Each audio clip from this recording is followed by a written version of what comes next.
Bonjour chers auditeurs, soyez les bienvenus à l'Université virtuelle africaine de développement. Le module d'aujourd'hui portera sur l'ulcère de la cornée. En effet, après un long moment au cours duquel nous nous sommes focalisés sur la parasitologie, nous avons décidé de nous engager dans des modules qui sont relatifs à la pathologie des carnivores et à la pathologie des équidés. Nous allons faire alternativement un module sur la pathologie des carnivores et un module sur la pathologie des équidés. Ceci afin d'accompagner non seulement les étudiants des écoles vétérinaires, mais aussi et surtout tous les cliniciens qui se sont installés en clientèle privée, particulièrement ceux qui se sont spécialisés à la pathologie des animaux de compagnie, à savoir les chiens et les chats, mais aussi à la pathologie des écudés. Ceci étant, je vous propose le plan suivant. Tout naturellement, on va commencer par une définition, puis on va faire un rappel de l'anatomie de l'œil. On va expliquer les principales causes de l'ulcère de la cornée. Après cela, on va faire la clinique pour montrer les différents signes cliniques. Ensuite, nous ferons un diagnostic et on terminera tout naturellement par le traitement, autrement dit la prise en charge de l'ulcère de la cornée. Il faut dire que l'ulcère de la cornée est aussi appelé la kératite ulcéreuse. C'est un ulcère cornéen, autrement dit une affection ophtalmologique caractérisée par une atteinte de la cornée qui est la surface de l'œil. La perte de substance est plus ou moins importante et cela détermine la gravité de l'ulcère. Un ulcère cornéen peut être examiné, doit être examiné sans délai par un vétérinaire pour en déterminer la profondeur et la présence éventuelle d'une infection. En dehors de cela,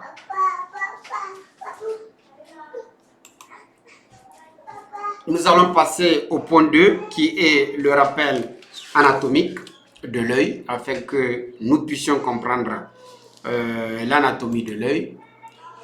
Comme on dit, vaut mieux voir une seule fois que d'entendre plusieurs fois. Tout naturellement, ici nous avons une coupe transversale de l'œil. Les éléments les plus faciles à reconnaître, c'est la paupière supérieure et la paupière inférieure. En dehors de cela, il y a l'humeur vitrée et l'humeur aqueuse.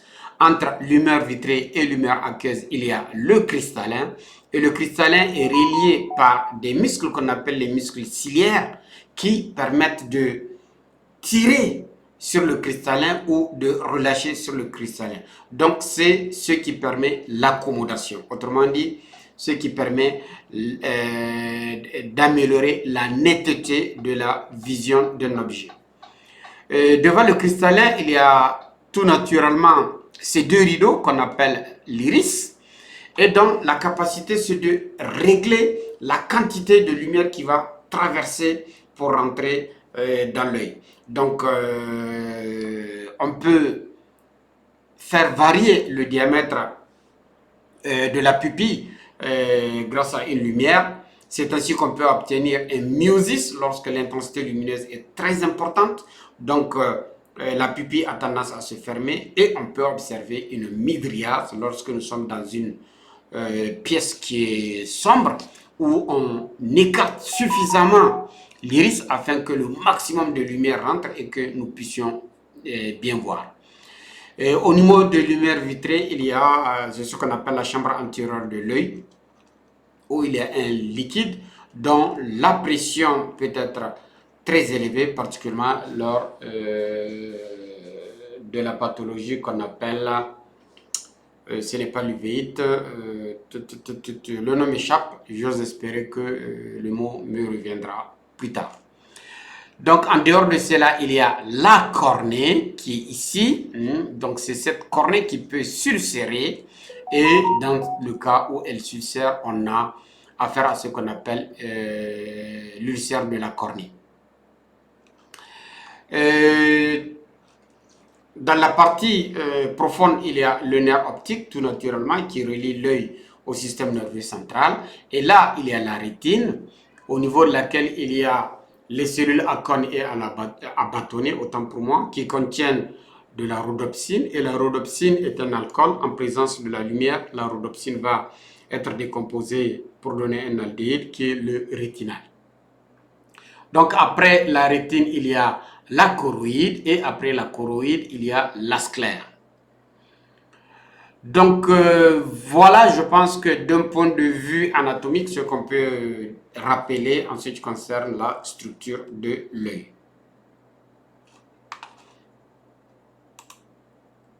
Quelles sont les causes de l'ulcère de la cornée?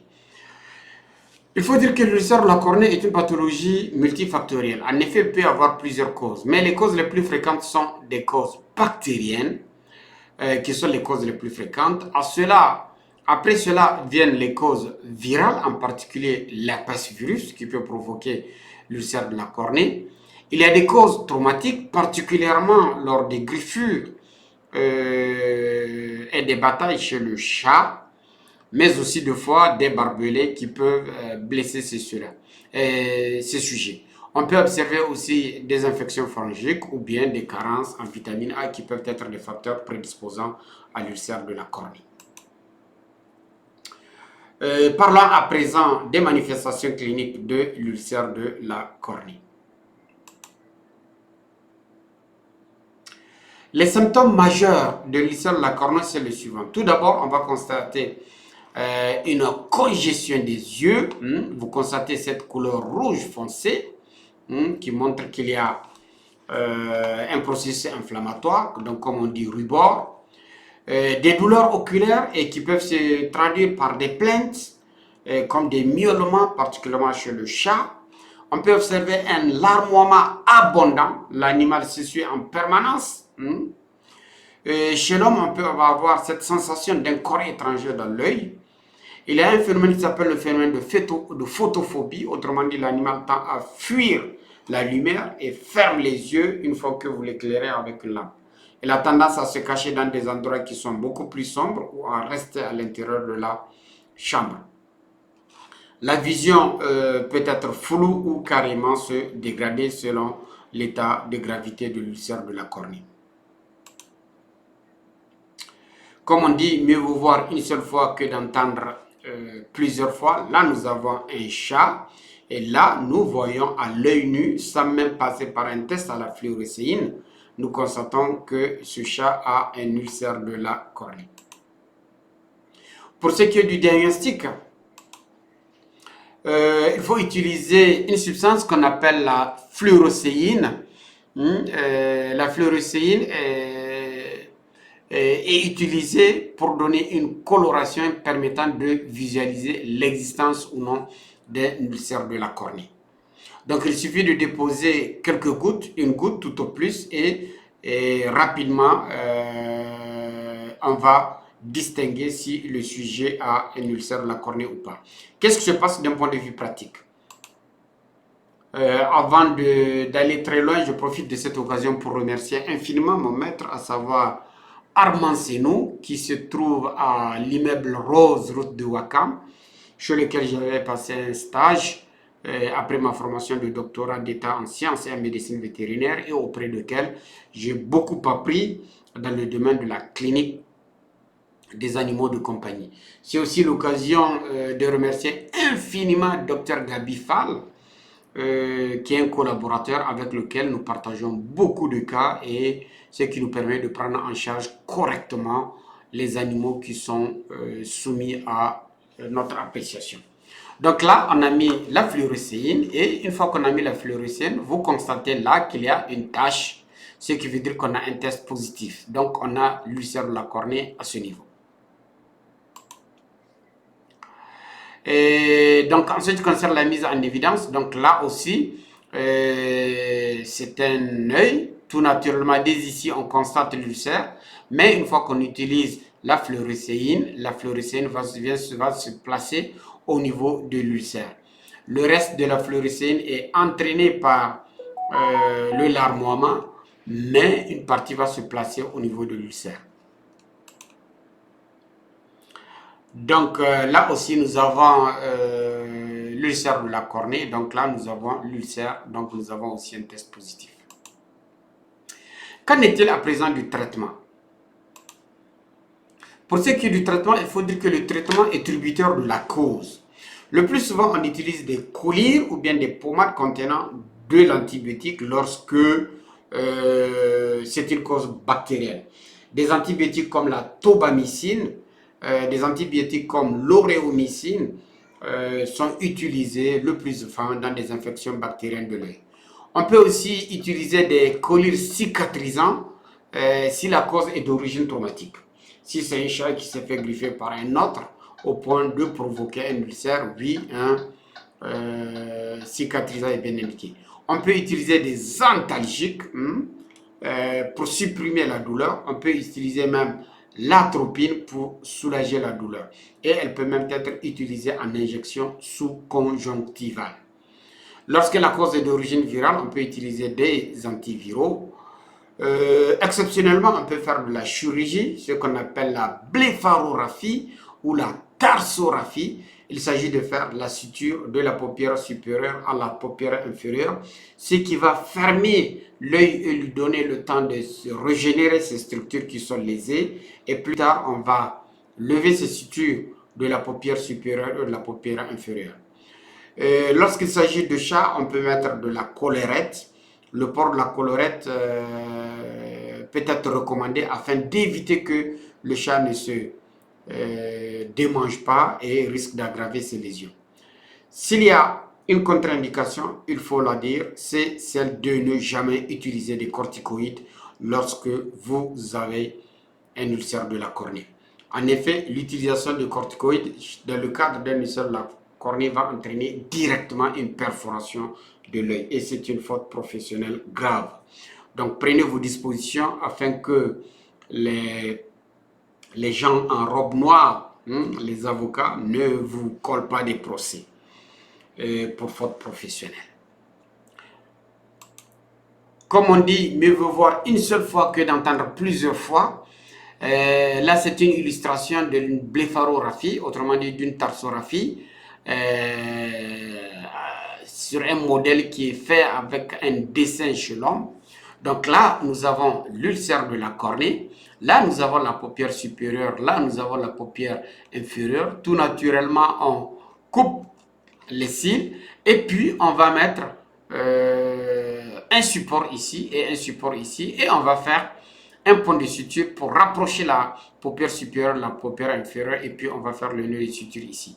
Là aussi, on fera un deuxième point en nu et ainsi on va fermer l'œil pendant 5 à 7 jours afin que la cicatrisation se passe. On peut aussi faire une autre approche, c'est de faire des points simples jusqu'au point de réduire complètement l'ouverture de l'œil. Donc voilà techniquement ce qu'on appelle une blépharographie ou une tarsographie et j'ose espérer que nous saurions la faire si cela est justifié. Tout comme l'injection sous-conjonctivale, dans ce cas, il faut renverser la paupière de l'œil et la conjonctive qui est au niveau de la paupière, vous faites votre injection au niveau sous la conjonctive et administrez le produit. Donc, mesdames et messieurs, voilà ce que j'ai bien voulu partager avec vous dans le cadre de ce module qui est relatif à la clinique des animaux de compagnie et j'ose espérer que vous en ferez un bon usage. Je ne terminerai pas sans vous demander de soutenir cette communauté de partage, cette communauté de sciences, car comme je le disais, j'ai la ferme conviction que c'est exclusivement par le transfert de la science et de la technologie que nous parviendrons à faire développer l'Afrique. Donc, comme le dit Cheikh Anta Diop, armez-vous de science jusqu'aux dents, car sans science, vous serez relégué sur le banc de touche de la communauté. Sur ce, je vous remercie et n'hésitez pas à liker, n'hésitez pas à partager. Ces modules sont faits pour être utilisés par les étudiants. C'est la meilleure façon d'apprendre car de nos jours, nous utilisons beaucoup de smartphones, nous utilisons des livres audio et c'est l'une des méthodes qui nous permet de réviser nos modules sans pour autant être obligé de rester avec un livre hard sous la face. Sur ce, je vous remercie et à la prochaine fois.